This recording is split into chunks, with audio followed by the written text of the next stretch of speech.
जब राम ने देखा कि प्रजाजन रथ के पीछे दौड़ते ही आ रहे हैं, तो उन्होंने रथ को रुकवाया और उन्हें संबोधित करते हुए बोले, प्रिय अयोध्यावासियों, ज्ञात है कि आप लोगों का मेरे प्रति अटूट और निश्चल प्रेम है, और इसीलिए आप लोग मुझे बार बार अयोध्या लौट चलने का आग्रह कर रहे हो।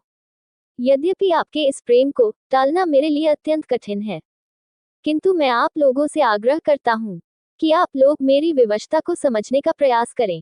क्या आप लोग चाहेंगे कि मैं पिता की आज्ञा भंग करके पाप का भागी बनूं? मैं जानता हूँ कि आप लोग मुझसे वास्तविक स्नेह रखते हैं और ऐसा कदापि नहीं चाहेंगे। अतः आप लोगों के लिए यही उचित है कि मुझे प्रेमपूर्वक वन जाने के लिए विदा करें और भरत को राजा स्वीकार करके उनके निर्देशों का पालन करें।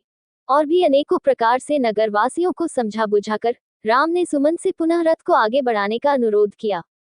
कुछ क्षणों के लिए राम के कथन का प्रभाव प्रजाजनों पर पड़ा, किंतु रथ के चलते ही वे फिर से रोते बिलखते रथ के पीछे चलने लगे।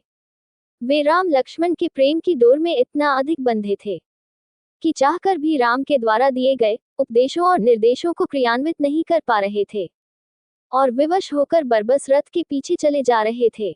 उनकी बुद्धि उन्हें रोक रही थी, किंतु हृदय उन्हें बलात् रथ के साथ घसीटे लिए जा रहा था। उनकी भावनाओं के आगे उनका विवेक कुछ भी काम नहीं कर पा रहा था।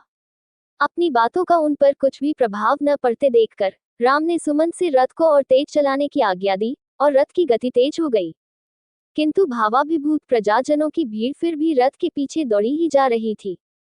तमसा नदी के तट पर पहुंचते पहुंचते रथ के अश्व भी क्लांत हो चुके थे तथा उन्हें विश्राम की आवश्यकता थी। मंत्री सुमंत ने रथ वहीं रोक दिया। राम, सीता और लक्ष्मण तीनों रथ से उतर आए। वे तमसा के तट पर खड़े होकर उसकी लहरों का आनंद लेने लगे। इतने में ही रोते बिलखते वे सहस्त्रों अयोध्यावासी भी वहां आ पहुंचे, जो रथ की गति के साथ न चल पाने के कारण पीछे रह गए थे। उन्होंने चारों ओर से राम, लक्ष्मण तथा सीता को घेर लिया और अनेकों प्रकार के भावुकतापूर्ण तर्क देकर उनसे वापस अयोध्या चलने का अनुरोध करने लगे। रामचंद्र ने उन्हें अनेकों प्रकार से धैर्य बंधाया। उनके कुछ शांत होने पर रामचंद्र ने प्रजाजनों से प्रेमपूर्वक आग्रह किया कि वे वापस लौट जावें। राम तथा प्रजाजनों के मध्य संवाद अबाध गति से चलता रहा और रात्रि हो गई। भूख प्यास तथा लंबी यात्रा की थकान से आक्रांत अयोध्यावासी वहीं वन के वृक्षों के कंदमूल फल खाकर भूमि पर सो गए। जब ब्रह्म मुहूर्त में रामचंद्र की निद्रा टूटी, तो वे उन निद्रामग्न नगरवासियों की ओर देखकर लक्ष्मण से बोले, भैया, मुझसे इन प्रजाजनों का ये त्यागपूर्ण कष्ट देखा नहीं जा रहा है, इसलिए अब यही उचित है कि हम लोग चुपचाप यहाँ से निकल पड़े। अतः हे लक्ष्मण, तुम शीघ्र जाकर तत्काल रथ तैयार करवा लो, किंतु ध्यान रखना कि किसी प्रकार की आहट न हो, वरना ये जागकर फिर हमारे पीछे पीछे आने लगेंगे। राम के आदेशानुसार लक्ष्मण ने सुमंत से आग्रह करके रथ को थोड़ी दूर पर एक निर्जन स्थान में खड़ा करवा दिया।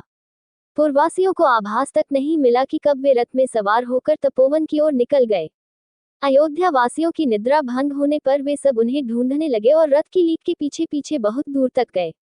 आगे जाकर मार्ग ककरीला पथरीला हो गया था, इसलिए रथ के लीक के चिन्ह दिखाई देना बंद हो गया। अनेकों प्रयत्न करने पर भी जब वे रथ के मार्ग का अनुसरण न कर सके, तो निराश होकर वे विलाप करते हुए लौट पड़े। दोस्तों, आगे की कथा सुनने के लिए अगला वीडियो जरूर देखें और वीडियो को लाइक करें, शेयर करें और यदि आप हमारे चैनल पर नए हो तो हमारे चैनल को सब्सक्राइब जरूर करें। धन्यवाद।